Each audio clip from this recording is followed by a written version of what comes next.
ಯಾವ್ದಾದ್ರು triangle love story ಬಂದಿದ್ಯಾ ನಿಮ್ಮನ್ನ ಮತ್ತೆ ಕಾವ್ಯನ ಮತ್ತೆ ರಕ್ಷಿತಾನ ಹಾಕೊಂಡು ಯಾವ್ದಾದ್ರು? ಅಯ್ಯೋ ಅವೇ ಜಾಸ್ತಿ ಬರ್ತಾವೆ. ಹೌದಾ? ಅದಕ್ಕೆ ಒಪ್ಕೊಂತೀರಾ ಹೇಗೆ ಅಂತ? ಅದೇ ನೋಡ್ಬೇಕಲ್ಲ ಮೇಡಮ್, ಈಗ ಅವರು ನಮ್ದು ಅದ್ ಏನು ಎತ್ತ ಅಂತ ನೋಡಿ ಒಪ್ಕೋಬೇಕಲ್ಲ. ಈಗ ಅದು ತಪ್ಪಲ್ಲೇ, ಈಗ ಅದು ಈಗ ಶೋ ನೋಡಿ ಇದ್ರಲ್ಲೆಲ್ಲ ನೋಡ್ಬಿಟ್ಟು ಇದೆಲ್ಲ. ಈಗ ನಾನು ಆಚೆ ಬಂದ್ಮೇಲೆ ನಾನು ಒಸಿ ಬಿದ್ದು ನಗಡೆಲೆ ಸೂರ್ಯವಂಶದ್ದೆಲ್ಲ ನನ್ನ ರಕ್ಷಿತಾ ಕಾವ್ಯ ಇವ್ರನ್ನೆಲ್ಲ ಸೇರಿಸಿ ಸೂರ್ಯವಂಶ, ಆಮೇಲೆ ಬೃಂದಾವನ ದರ್ಶನ್ ಸರ್ದು ಬೃಂದಾವನ ಸಿನಿಮಾ ಇದೆಯಲ್ಲ, ಅದೆಲ್ಲನೂ ಆ ಮಕನೆಲ್ಲ ಎಡಿಟ್ ಮಾಡಿ ಹಾಕ್ಬಿಟ್ಟು ಅದು ಮಾಡಿದ್ರು. ಓಕೆ, ಅವರೇನೋ ಮಾಡಿದ್ರು. ನಿಮ್ ಚಾಯ್ಸ್ ಹೇಳಿ. ಹಂಗಾದ್ರೆ ಬೃಂದಾವನ ಸಿನಿಮಾದಲ್ಲಿ ಇಬ್ರು ಒಪ್ಕೋತಾರೆ, ಹೀರೋ ದರ್ಶನ್ ಅವರು. ಸೊ ನೀವು ಇಬ್ರು ಒಪ್ಕೊಂತೀರಾ, ಇಲ್ಲಿರೋ ಯಾರಾದ್ರೂ ಒಬ್ರನ್ನ ಸೆಲೆಕ್ಟ್ ಮಾಡ್ತೀರಾ ಅಂತ? ಏನ್ ಕಿಬ್ಬರ್ನು ಒಪ್ಕಲಿ, ನನಗೆ ಗೊತ್ತಾಯ್ತಲ್ಲ ನೀವು ಏನ್ ಹೇಳ್ತಾ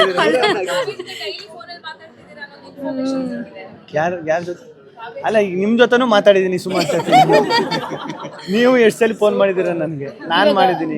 ಇದು ಜಾತ್ರೆಗಳಲ್ಲಿ ಈ ತೋಲು ಬೊಂಬೆ ಅದಕ್ಕೆಲ್ಲ ನಿಮ್ಮಿಬ್ರನ್ನ ಜೋಡಿ ಮಾಡ್ತಿದ್ದಾರೆ. ಕಾವ್ಯ ಮತ್ತೆ ನಿಮ್ಮನ್ನ ಗಿಲ್ಲಿ ಅವ್ರನ್ನ ಮಾಡ್ಬಿಟ್ಟು ಓಡಿಸ್ತಿದಾರಲ್ಲ ಈ ಜಾತ್ರೆಗಳಲ್ಲಿ. ಸೊ ಏನ್ ಅನ್ಸುತ್ತೆ ಅದನ್ನೆಲ್ಲ ನೋಡ್ತಾರೆ? ಅದು ನೋಡಿದೆ, ಸಖತ್ ಖುಷಿ ಆಯ್ತು. ಈಗ ನಾನು ಆಚೆಗೆ ಬಂದಾಗ್ಲೂ ಒಂದು ಅನ್ಕೊಂಡಿದ್ದೆ, ಬುಡಪ್ಪ ಈ ಒಂದು ವಾರ ಅಂದ್ರೆ ಗೆದ್ದವನಿ ಆಚೆ ಬಂದೈತೆ, ಬಿಗ್ ಬಾಸ್ ಮುಗಿದು ಈಗ ತಾನೇ ಆಗೈತಲ್ಲ, ಒಂದು ವಾರ ಇರ್ತದೆ ಈ ಬಿಸಿ ಎಲ್ಲ, ಆಮೇಲೆ ಎಲ್ಲ ಮಾಮೂಲಿ ನಾರ್ಮಲ್ ಆಯ್ತದೆ, ನಾನು ಆರಾಮಾಗಿ ಇರ್ಬೋದು ಓಡಾಡ್ಕೊಂಡು ಅಂತ.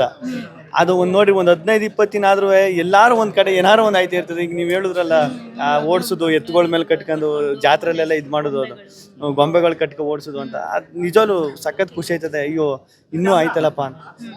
ಸರಿ, ಇವಾಗ ಈ ಟೈಮ್ ಅನ್ನೋದನ್ನ ಎಷ್ಟು ನಂಬ್ತೀರಾ? ಬಿಕಾಸ್ ನೀವು ಸೂಪರ್ ಹಿಟ್ ಸಿನಿಮಾ ಮಾಡ್ಬಿಟ್ಟು ಹೋದ್ರಿ, ಬಿಗ್ ಬಾಸ್ ಕೂಡ ಸೂಪರ್ ಹಿಟ್ ಆಯ್ತು, ಜೊತೆಗೆ ಇಲ್ಲಿ ನೀವು ಕೂಡ ಲೀಡ್ ಅಲ್ಲಿ ಆಕ್ಟ್ ಮಾಡಿರುವಂತದ್ದು. ಇದೆಲ್ಲ ನೋಡ್ತಿದ್ರೆ ಎಲ್ಲೋ ಒಂದ್ ಕಡೆ ಕೋಇನ್ಸಿಡೆನ್ಸ್, ಇದೆಲ್ಲ ಗಿಲ್ಲಿ ಹೆಸರಲ್ಲಿ ಬರ್ದಿಟ್ಟಿದೆ ಆಲ್ರೆಡಿ ಅಂತ ಅನ್ಸುತ್ತೆ.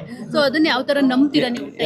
ಟೈಮ್ ನ ಯಾವ ತರ ನಂಬ್ತೀರಾ? ಅದೇ ಮೇಡಮ್, ನಾನು ಎಲ್ಲೋದ್ರು ಅದೇ ಹೇಳ್ತೀನಿ. ಈಗ ನನ್ನಿಂದ ಆಗ್ಬಿಡ್ತು, ನಾನ್ ಮಾಡ್ಬಿಟ್ಟೆ, ಇವನೇ ಅದೆಲ್ಲ ಅದು ಟೈಮು, ಟೈಮಿಗೆ ಸಿಗು ಜನ ಎಲ್ಲ ತುಂಬಾ ಮ್ಯಾಟ್ರ್ ಆಯ್ತಾರೆ.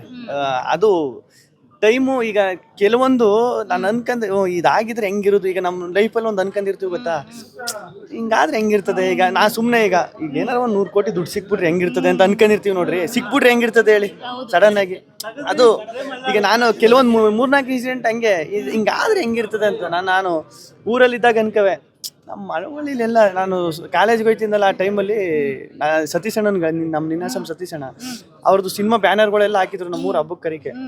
ನಾನು ಒಂದು ಟೈಮಲ್ಲಿ ನಮ್ಮ ಬ್ಯಾನರಿಗೆ ಬಂದ್ಬಿಟ್ಟು ಹೆಂಗಿರ್ತದೆ ಅಂತ ನೋಡ್ರಿ.